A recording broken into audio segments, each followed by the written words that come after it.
সকলকে জয় গুরু ও প্রণাম। এই টিভি খুললেই দেখতে পাচ্ছি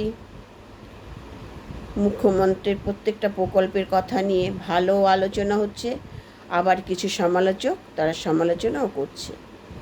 হ্যাঁ, আবার কত সুন্দর কত ভালো বলছে, অনেক ব্লগার আছে, অনেক আছে, তারা ভালো বলছে। মানুষ প্রত্যেকটা প্রকল্পের কথা তারা তুলে ধরছে, কত সুন্দরভাবে তিনি এগিয়ে যাচ্ছে। আবার কিছু নিন্দুক সমালোচক তারা নিন্দাও করছে। আছে কিছু সমাজে নিন্দুক, তারা সমালোচনা করতে ভালোবাসে, দোষটাকে খুঁজে বের করতে ভালোবাসে। কদিন এসেছে সরকার, কত বছর হয়েছে? মাত্র তো 6 মাস। 6 মাসও হয়েছে কি না? মে মাস থেকে মে জুন জুলাই ক মাস আছে? 6 মাসও হয়নি, 3-4 মাস সবে এসেছে। তাকে সময় তো দিতে হবে না? তো সময়টা দিন, তারপরে সমালোচনা হবে। প্রতিটা জিনিস উনি ভালো করছে। এই যে স্কুলগুলোকে সংশোধন করছে, স্কুলগুলোকে নতুনভাবে সাজাচ্ছে সরকারি স্কুলগুলো। আবার শুনছি নতুনভাবে শিল্প কারখানাকে আনছে আমাদের রাজ্যে, শিল্প কারখানা হচ্ছে আজকে আমাদের ছেলে মেয়েদের জন্য, ছাত্র ছেলে মেয়েদের জন্য। হ্যাঁ, তারপরে তারপরে আবার কী করছে উনি? রাস্তাঘাট পথঘাট পরিষ্কার করছে, সেটা নিয়েও সমালোচনা। গরিবদের নাকি লাথি মারছে। আরে সারা জীবন পথঘাট আগলে রাখবে তারা? মানুষ চলবে কি করে? এত পরিমাণে যানবাহন বেড়েছে, সেগুলো মানুষ দেখছে না? যানবাহন কি পরিমাণে বেড়েছে, তাতে চওড়া রাস্তার প্রয়োজন হয়, অ্যাক্সিডেন্ট ঘটছে এই যে সরু রাস্তার জন্য। কোথাও কোথাও তো একদম রাস্তা আবার আটকে গেছে কলকাতার অলিতে গলিতে। প্রত্যেকটা জায়গায় সারা জীবন সরকারি জায়গা দখল করে তারা ইনকাম করবে? তারা তো প্রচুর কামিয়ে নিয়েছে। তারা কি করেছে? একটা মার্কেটে দোকান কিনতে পারেনি, একটা জায়গা কিনতে পারেনি তারা, 1 কাঠা জায়গা। এত বছর ধরে 40 বছর 30 বছর দোকানদারি করছে। এগুলো সমালোচক নিন্দুকের কাজ এটা। হ্যাঁ, আজকে রাস্তাঘাট পরিষ্কার পরিচ্ছন্ন হচ্ছে। আজকে দিল্লি শহর, প্রত্যেকটা শহর কত পরিষ্কার, নিট অ্যান্ড ক্লিন। এটা তো মানুষকে একবার করা দরকার আছে। আর আমাদের কলকাতা একটা রাজধানী শহর, নোংরা হয়ে পড়ে থাকবে, বস্তিতে ভরে থাকবে, হ্যাঁ, ইসে ভরে থাকবে, তাই না? কখনো মনে হয় না যে আমাদের কলকাতা শহরটা নিট অ্যান্ড ক্লিন, পরিষ্কার পরিচ্ছন্ন হোক, একটা রাজধানী শহর? নিন্দা করতে পারলে এরা ডানে বামে তাকায় না। এই নিন্দুক কিছু আছে, বিপরীতমুখী কিছু সমালোচক। হ্যাঁ, আজকে কিছু আমারও খারাপ লেগেছে। কিছু কি, ওই যে বড় বড় অফিসের সামনে যে দোকানগুলো, অনেক অফিসের মানুষ তারা ওখানে খাওয়া দাওয়া করে। এই বড় বড় অফিস, বড় বড় ইসের সামনে এগুলোতে কিছু দোকানপাট থাকা উচিত, এটা আমিও বলবো, যেখানেও থাকা উচিত। কারণ কত লোকে ওখানে অফিস থেকে এসে তারা টিফিন খাচ্ছে, দুপুরে লাঞ্চ করছে। প্রত্যেকটা জায়গা, কলকাতার প্রতিটা অফিসে, প্রত্যেকটা অফিস, বড় বড় কাজের জায়গাগুলো, তার সামনে হসপিটালগুলোর সামনে এগুলো কিছু দোকান তো থাকা উচিত। হসপিটাল আজকে কত দূর দূরান্ত থেকে তারা মানুষ আসতে হসপিটালে, তারা কোথায় খাবে? কোথায় খাবে তারা? কম পয়সায় কোথায় খাবে? একমাত্র এই যে দোকানগুলোতে তারা অল্প পয়সায় তারা দুপুরে খেতে পারতো, লাঞ্চ করে, সকালে ব্রেকফাস্ট 100 টাকার মধ্যে, 50 টাকার মধ্যে তারা খেতে পারে। এগুলো সত্যি, এগুলো কিছু কিছু অফিসের সামনে, হসপিটালের সামনে, বড় বড় কার্যালয়ের সামনে, যেখানে কর্মক্ষেত্র, তার সামনে কিছু দোকানপাট রাখা উচিত, এটা আমিও বলবো।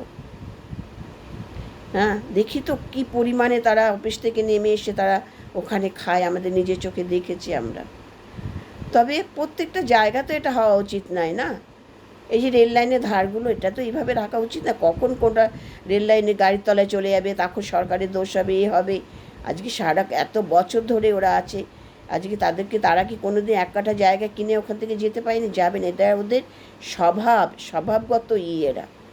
প্রত্যেকটা জিনিস নিয়ে কেন এত সমালোচনা? এই যে এই অন্নপূর্ণার ভাণ্ডার নিয়ে, আরে বাবা, ফর্ম ফিল আপ একবার হয়েছে, সংশোধন হবে, তারা ইনকোয়ারি করবে, সময়টা তো দিতে হবে। এর মধ্যে তো ঢুকে আছে কারা, তারা তো বুঝতে পারছেন তো কারা ঢুকে আছে, কারা এই সমস্ত নয় ছয় করছে, এই ফর্ম ফিল আপ নিয়ে উল্টোপাল্টা করছে কারা? বিগত সরকারের লোকজন তারা করছে এটা তো আমরা বুঝতে পারছি। তার সময় দিন, অন্নপূর্ণা ভাণ্ডার পাবে যারা পাওয়ার যোগ্য, তারা অবশ্যই পাবে। যোগ্য যারা অযোগ্য তারা পাবে না, পাওয়া উচিতও নয়, তাদের উচিতও নয়। একমাত্র গরিব কিছু মানুষ, গরিব যারা, তপশিলি নমশূদ্র উপজাতি ভুক্ত মানুষ যারা তাদের পাওয়া উচিত কর্তব্য। যাদের ইনকাম নেই, অভাব অনাটন সংসারে যাদের আর্থিক সচ্ছলতা আছে তাদের তো একদমই পাওয়া উচিত নয়। প্রত্যেকটা কাজে কেন এত এত ঠাকুর এই সরকারের নামে সমালোচনা হচ্ছে? হ্যাঁ, এই যে স্কুলগুলো সংস্কার হচ্ছে, এই যে হসপিটালগুলো সংস্কার হচ্ছে, আজকে তারা রাস্তায় রাস্তায় নেমে সমস্ত পথ ঘাট সব দেখছে। আজকে অগ্নিমিত্রা পাল আজকে প্রত্যেকের রাস্তায় নেমে গেছে, পথে নেমে গেছে, মাঠে নেমে গেছে আজকে নেতা মন্ত্রীরা এই পশ্চিমবঙ্গকে সংশোধন করার জন্য, সাজানোর জন্য তাদের কাজ এগিয়ে নিয়ে যাচ্ছে। ভালোটা তো কারোর চোখে পড়ে না। আগে মানুষের ভালোটা দেখতে হবে, কতটুকু ভালো করলো সেইটা দেখতে হবে।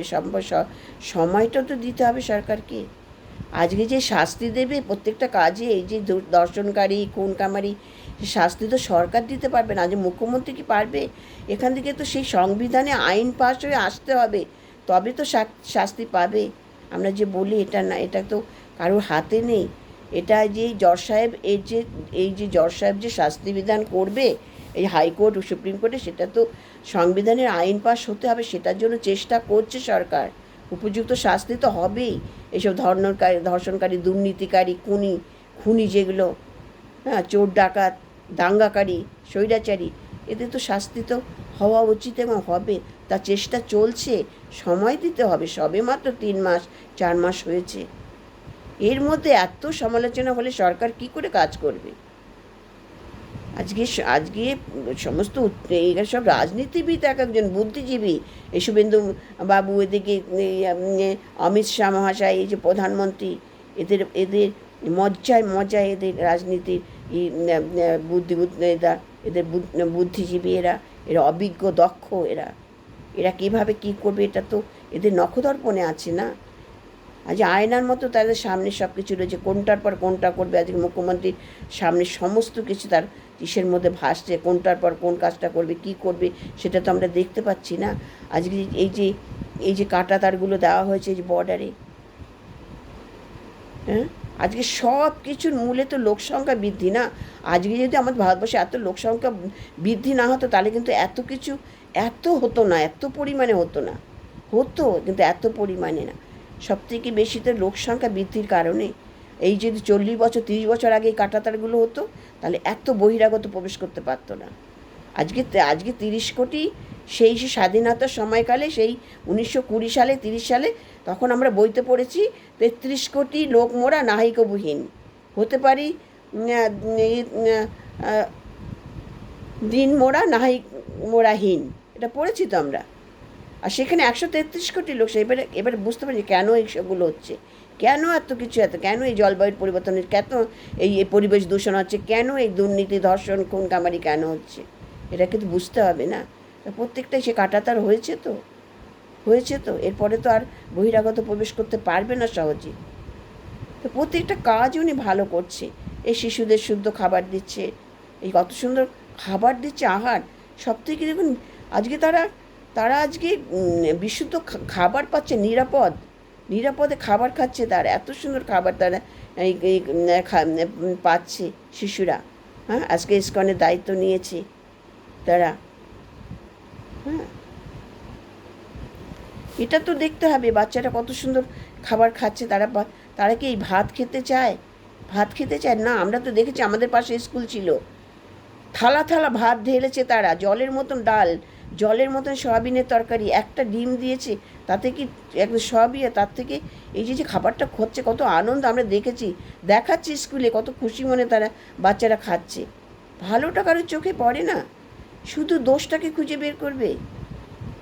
এত বছর ধরে কী খেয়েছে তারা, দেখেছি না আমরা, কত ভুগেছে বাচ্চারা, কত হসপিটালে ভর্তি করতে হয়েছে। আজকে খাবারের মধ্যে পোকা, খাবারের মধ্যে আরশোলা, খাবারের মধ্যে কেন্ন, খাবারের মধ্যে সাপ, কত কিছু শুনেছে, তাতেও এদেরকে লজ্জা হচ্ছে না, মুখ বাড়িয়ে কথা বলছে।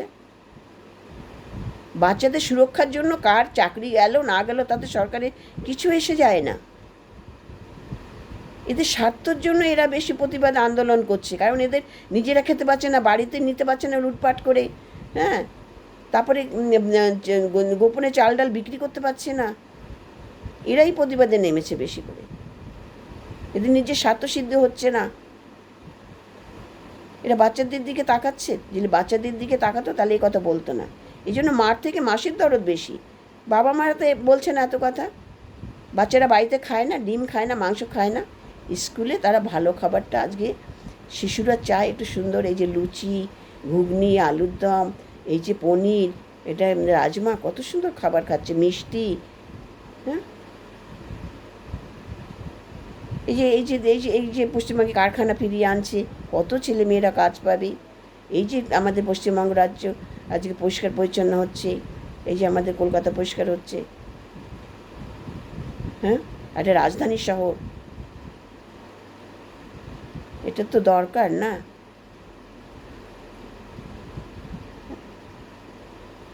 তাই প্রত্যেকটা কাজ আজকে সরকারের প্রত্যেকটা কাজই মানুষের সমালোচনা করছে। প্রতিটা যিনি যে কটা পদক্ষেপ নিয়েছে, প্রত্যেকটা কাজের প্রশংসা করছে মানুষ। আজ মানুষ আপ্লুত। হ্যাঁ, সরকারকে নিয়ে আজকে রাজ্যের সত্যি পরিবর্তন হচ্ছে। মানুষ আজ খুশি জোয়ার বইছে।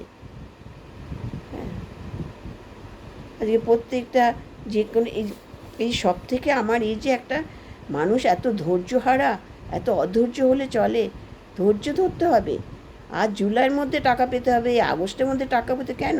6 মাস দেরি হলে কি আছে? অন্নপূর্ণা ভাণ্ডার, হ্যাঁ, এই ভাতা নিতে হবে। ভাতাটা নেওয়া উচিত নয়, বন্ধ করে দেওয়া উচিত। তবে সরকার ভেবেছে কিছু হাউস ওয়াইফদের জন্য এটা ঠিক আছে, খুবই ভালো। কিন্তু যারা প্রাপ্য তারাই একমাত্র পাবে, আর বাদবাকি আশা করা উচিত নয়। হ্যাঁ, আর সবথেকে বার্ধক্য ভাতা পাওয়া উচিত। বার্ধক্য ভাতা, বিধবা ভাতা। কারণ এই যে এরা এখন অসহায়, ঘরে ঘরে তারা সন্তানের পেছনে যথা সর্বস্ব সারা জীবন ঢেলে দিয়েছে। আজকে তাদের হাত শূন্য, তাদের হাত খালি। আজকে এই বার্ধক্য ভাতা, বিধবা, তাদের দরকার। তাদের একটা চা বিড়ি খাওয়ার পয়সা তাদের হাতে থাকে না। এমন ঘরে বাবা মা আছে, এক কাপ চা খাওয়ার পয়সা তাদের হাতে থাকে না। ওষুধ ডাক্তার তো দূরের কথা। এদের অবশ্যই দরকার বার্ধক্য ভাতা, বিধবা ভাতা। এটা ভীষণ প্রয়োজন। সমালোচনা বন্ধ করুন। আগে সরকারকে কাজ করতে দিন, উৎসাহ দিন, সময় দিন তাকে। আজকে এই যে মেট্রো রেলগুলোর সমস্ত কাজ শুরু হয়ে গেছে, প্রতিটা জায়গায় কাজ শুরু হয়ে গেছে। সমস্ত প্রকল্পগুলো একদম সিলেকশন করা হয়ে গেছে, একটার পর একটা তারা কাজ করছে। আজ প্রধানমন্ত্রী দুহাত বাড়িয়ে দিয়েছে, অমিত শাহজি প্রধানমন্ত্রীজি। আজকে বিচক্ষণ রাজনীতিবিদেরা, এরা কখন কিভাবে করবে, কি করবে, সব এদের নখদর্পণে। সময় দিতে হবে মানুষকে। নমস্কার। আমার আলোচনা ভালো লাগলে লাইক, শেয়ার, কমেন্ট।